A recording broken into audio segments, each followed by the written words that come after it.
Bem-vindos a mais um vídeo de relatos do Reddit. Venha se surpreender com as histórias mais incríveis da vida real compartilhadas por usuários do Reddit aqui no nosso canal.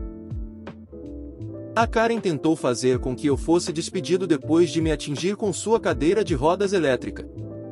Quando eu estava na faculdade, trabalhava para o Walmart, inicialmente como balconista de cortesia. A cidade em que morei ultrapassou facilmente os 38 graus durante os meses de verão. Por lei estadual, a loja tinha que nos dar uma pausa de 5 minutos para esfriarmos depois de 2 rodadas de carrinhos de coleta e nos fornecer bebidas para que pudéssemos nos manter hidratados. A bebida que eles costumavam nos dar era Gatorade. Isto é relevante para a história. Depois de trabalhar algumas horas, era hora de fazer minha primeira pausa oficial de 15 minutos. Enchi um copo com Gatorade e fui para a sala de descanso. Havia um ponto cego ao passar pelos caixas. Então parei e olhei para os dois lados do corredor para ter certeza de que não iria esbarrar em ninguém acidentalmente. A pessoa mais próxima de mim era uma de nossas clientes regulares, uma senhora mais velha, a Karen desta história, que tinha esclerose lateral amiotrófica ou doença de Lou Gehrig. A mesma condição que Stephen Hawking teve. Por causa disso, ela teve que usar uma cadeira de rodas elétrica e morava em um centro de vida assistida local, devido à sua condição. Havia 2 regras que ela tinha que seguir sempre que fazia compras na loja para evitar colisões acidentais com as pessoas. Ela deve estar sempre acompanhada de um funcionário da casa de repouso sempre que fizer compras na loja. Ela teve que manter a velocidade da cadeira de rodas em uma das configurações mais baixas. Conhecendo essas regras e vendo quão longe ela estava no corredor, eu sabia que poderia atravessar rápido o suficiente antes que ela chegasse perto de mim. Depois de dar 1 ou 2 passos no corredor, notei 2 coisas. Ela não estava acompanhada por uma funcionária do centro de convivência. Ela estava dirigindo sua cadeira de rodas muito mais rápido do que deveria. Ela estava em rota de colisão comigo, então instintivamente tentei pular para trás para evitar ser atingido, mas era tarde demais. Ela me bateu enquanto eu estava no ar. Caí no chão e derramei meu Gatorade na cadeira de rodas. A senhora perde o controle da cadeira e começa a girar em círculos. Ela balançou os braços e gritou com a mobilidade limitada que tinha, e quase me acertou uma segunda vez, mas consegui rolar para fora do caminho. Eu sabia que tinha que tentar impedi-la antes que ela batesse em outra pessoa, então agarrei um guidão na parte de trás da cadeira de rodas, esperando pelo menos poder retardá-la. Isso não funcionou. Em vez disso, ela me arrastou em círculos no meio do corredor. Vários colegas de trabalho e compradores rapidamente entraram e pararam a senhora, que parecia estar bem, apenas assustada, mas quando tentei me levantar, 2 compradores do sexo masculino me seguraram. Um deles se inclinou sobre mim e disse: "Você vai ficar bem, senhor. Tudo vai ficar bem." Ele virou a cabeça e gritou: "Preciso de um kit de primeiros socorros." Eu podia ouvir uma senhora ao fundo gritar: "Oh meu Deus! Alguém ligue para o 911. Eu apenas deitei lá e me perguntei o que diabos aconteceu comigo. Claro que eu ia ficar com um belo hematoma no quadril quando caí no chão, mas, além disso, me sentia bem. Rapidamente descobri por que os clientes estavam em pânico. O sabor do Gatorade que tínhamos naquele dia era Fruit Punch. Parte dele espirrou no meu rosto quando a senhora me bateu. Os clientes que testemunharam o incidente pensaram que eu quebrei minha cabeça ao cair no chão. Tive que garantir a eles que não era sangue. Era apenas Gatorade e que eu estava bem. Um membro da administração finalmente apareceu para documentar o incidente. Depois de dar a ele minha declaração, finalmente pude fazer minha pausa. Recebi até 5 a 10 minutos extras para poder me limpar e me recuperar do que acabará de acontecer. Foi aí que pensei que essa história iria acabar. Me enganei. Algumas semanas depois, fui chamado de volta ao escritório do gerente, o gerente da loja, que chamaremos de Kate, nome fictício, e vários gerentes assistentes estavam lá esperando por mim. Kate me disse para sentar e perguntou se eu me lembrava do incidente de algumas semanas atrás com a senhora deficiente na cadeira de rodas elétrica e o Gatorade. Eu apenas ri e disse: "Como posso esquecer? Kate, aquela senhora estava no meu escritório e ela tinha um advogado. Ela queria processar a loja, alegando que sofria de distúrbio mental por causa desse incidente, e como parte de seu processo, ela queria que seu emprego na empresa fosse rescindido. alegando que você foi o responsável pela colisão. Eu fiquei sem palavras. Eu não podia acreditar no que estava ouvindo, mas Kate rapidamente me tranquilizou dizendo: Kate, não se preocupe. Você não está em apuros. Mostramos à senhora e seu advogado a filmagem de segurança do incidente. Eu a lembrei das regras que ela sabia que tinha que seguir sempre que fazia compras na loja para evitar que colisões aconteçam, mas ela decidiu quebrá-las de qualquer maneira. E que ela deveria se considerar sortuda por ter atropelado um funcionário da loja que sofreu apenas um ferimento leve, porque se ela tivesse batido em outro cliente, e esse cliente sofresse um ferimento grave, ela iria ser responsabilizada pela colisão e teria um grande processo em suas mãos. O centro de vida assistida também seria culpado por, de alguma forma, permitir que ela deixasse o centro por conta própria sem aviso prévio, mas se ela ainda quisesse processar, ela pode tentar, mas ela não vai ganhar. O advogado de Karen sabia que eles não tinham uma chance de bola de neve no inferno de ganhar este, então os dois foram embora. Kate disse que, como eu era funcionário envolvida no incidente, ela pensou que eu gostaria de saber o que a deficiente Karen tentou fazer e que eu me divertiria com isso. Admito que isso acrescenta uma boa piada à história, mas gostaria de estar no escritório do gerente para testemunhar Karen e o encontro de seu advogado com Kate e o resto dos gerentes da loja. Vizinhos com direito estragam aniversário. Isso aconteceu há alguns anos, mas o assunto surgiu recentemente e estou me sentindo irritado. Meus vizinhos tinham acabado de se mudar e meus pais ficaram amigos deles. Eles tinham 2 filhas, de 6 e 9 anos, e mesmo eu sendo mais velha não me importava de passar tempo com elas. As crianças sabiam que meu aniversário estava chegando e perguntaram como pretendo comemorar. Eu disse que receberia alguns amigos, isso é tudo. Bem, no dia do meu aniversário de 14 anos eles chegam em minha casa todos vestidos e com presentes. Eu pensei que eles estavam aqui apenas para me desejar, mas não. Eles estavam aqui para a festa, e a cereja no topo. Seus pais haviam trancado a casa e saído e voltariam tarde da noite, então eles não podiam nem voltar para casa. Enquanto eu ainda estava cambaleando com isso, um amigo meu chegou. Minha mãe estava no terraço regando as plantas, então éramos apenas nós 4 juntos. Eu me sentindo muito irritado e ansioso e meu amigo visivelmente desconfortável, levei meu amigo para passear lá fora.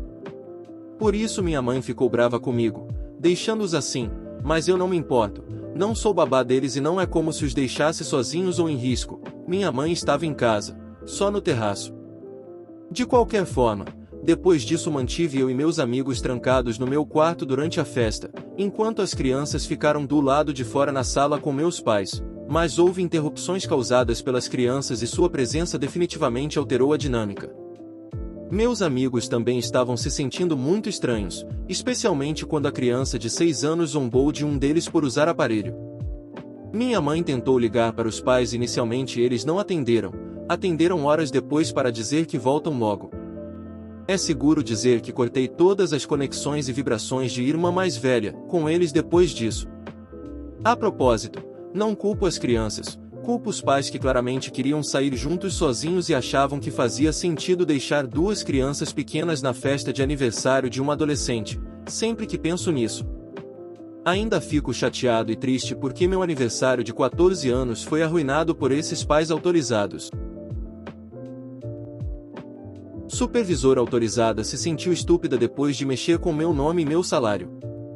Nomes falsos por questões de privacidade. Para contextualizar, trabalho em um BPO desde junho de 2021. Fui oferecido para participar de uma nova campanha desde outubro de 2022 e acabei ingressando. Além disso, solicitei férias em dezembro passado, pois iria passar o Natal e o Réveillon com minha família, como de costume, o que, claro, foram aprovados. Vamos para a história principal. Regressei destas férias no início de janeiro e correu tudo bem. No entanto, assim que voltei, fui informado pela gerência que a equipe com a qual trabalhava havia sido embaralhada porque todas as equipes de trabalho devem ser embaralhadas a cada 4 meses por ordem do cliente. Não é um problema. Recebi novos colegas de trabalho, o que seria bom, até conhecer meu novo supervisor. O nome era Rhonda, ligeiramente loira, um pouco gordinha e um sorriso que dizia que ela era simpática. Foi tão estúpido em cair nessa. Assim que Rhonda se apresentou como a nova supervisora, ela mencionou algo como se há algo que me importa muito, é sobre seu salário. qualquer coisa errada com sua folha de pagamento, me avise. Novamente, veio o jogo chato de ter que nos apresentar para toda a equipe. Foi a minha vez e disse: meu nome é Eric, prazer em conhecê-lo, antes de sentar, mas então Honda retrucou: prazer em conhecê-lo, Cedric. Outros colegas de trabalho me disseram na época que Honda era péssimo em lembrar nomes, então deixei passar na época. Os dias se passaram e sempre que eu era chamado para treinamentos e outros enfeites, Honda continuava a me chamar de Cedric. Eu disse a ela que meu nome é Eric várias vezes, mas ela parecia jogar a mesma desculpa do cartão: não consigo lembrar seu nome corretamente. Foi um pouco engraçado no começo, mas acabou se tornando um incômodo e comecei a acreditar que ela estava me chamando de outro nome de propósito. Um dia, tive uma sessão de treinamento com Honda. Foi nessa hora que tive que acabar com esse incômodo. Após o treinamento, perguntei a ela por que ela estava constantemente me chamando de outro nome, porque a merda não tinha mais graça, a princípio. Ela tentou se fazer de boba e tentou usar a mesma desculpa. Eu a cortei, olhei bem nos olhos dela e disse a ela: eu sei que você só está brincando comigo. Apenas pare, porque isso não tem mais graça. Honda deixou cair sua fachada estupefata e respondeu: você me pegou. É simplesmente porque seu rosto não se parece com o de Eric. Que porra, você só está brincando comigo porque meu nome não combina comigo. Então voltei ao meu local de trabalho depois de olhar bravo para Honda por causa de seu jogo ridículo. Chegou fevereiro, e Honda não parecia ter entendido a dica, porque ela continuou fodendo comigo. Eu tenho o hábito de checar minha folha de pagamento.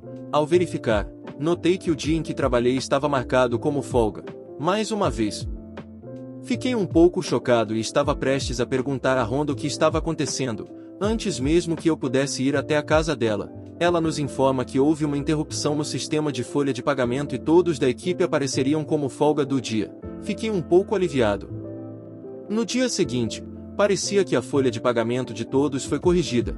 Todos menos eu. Era meu segundo dia em que estava sendo marcado como dia de folga.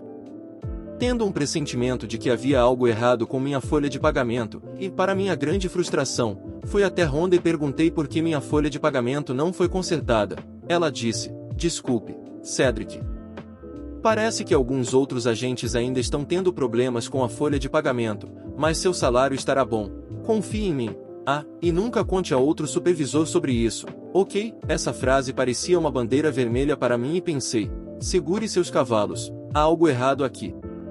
Era o terceiro dia e, novamente, foi marcado como dia de folga, mas desta vez, eu não estava tendo isso. Enquanto Honda saía para almoçar, fui perguntar a Jack, meu ex-supervisor, sobre o que estava acontecendo com meus 3 dias de ausência no trabalho. Jack revelou que a folha de pagamento de todos já estava corrigida logo após o término do turno do primeiro dia. No entanto, Honda não apenas mentiu para mim, ela estava roubando dinheiro da minha folha de pagamento. A má notícia é que ele teve que enviar um e-mail para o gerente de turno, pois precisava de autorização dele para modificar a folha de pagamento de alguém que não era de sua equipe. No dia seguinte, quarto dia, verifiquei minha folha de pagamento mais uma vez, finalmente corrigida. Por coincidência, era o dia de folga de Honda. Foi nessa época que Jack se aproximou de mim e tivemos outra conversa. Jack disse: entendi, consertamos sua folha de pagamento, mas há um problema. O gerente de turno também enviou uma cópia do e-mail para a Honda. Sinto muito por isso. Eu respondi: não se preocupe com isso. Vou cuidar de Honda sozinho. Obrigado. Chegou sexta. Eu estava sentado no meu local de trabalho fazendo minhas coisas, quando Honda se aproximou de mim, fervendo de raiva. Como se eu tivesse dito a ela algum palavrão. Ela gritou: eu disse para você não contar a ninguém sobre isso, seu idiota. Levantei-me e olhei bem nos olhos de Honda. E então disse: não só você continua a me desrespeitar, não só você mentiu para mim, você tentou tirar meu salário. O que diabos há de errado com você? Honda fica furiosa e grita: é isso aí, vou fazer você ser demitido por isso. Eu já estava estressado com a briga, então disse ao meu TL que eu ia fazer uma pausa para fumar. Após essa pausa, continuei fazendo meu próprio negócio e nada aconteceu. 2 dias depois, voltei ao trabalho e percebi que Honda não tinha vindo trabalhar. Nesse momento, o gerente de turno me chamou em seu escritório. Assim que entrei e me sentei, vi que Jack já estava lá. Foi nesse ponto que me disseram que Honda havia sido demitida. Acontece que mais evidências foram encontradas de que ela teve muitas escaladas sobre sua cabeça, pois sempre se sentiu no direito de intimidar seus próprios agentes. Além disso, a empresa já entrou com uma ação contra ela por atividade fraudulenta. E tudo porque ela se recusou a me chamar pelo meu nome verdadeiro. Obrigado por assistir. Se você gostou, não se esqueça de se inscrever para receber novos vídeos com mais histórias emocionantes do Reddit. Nos vemos no próximo vídeo.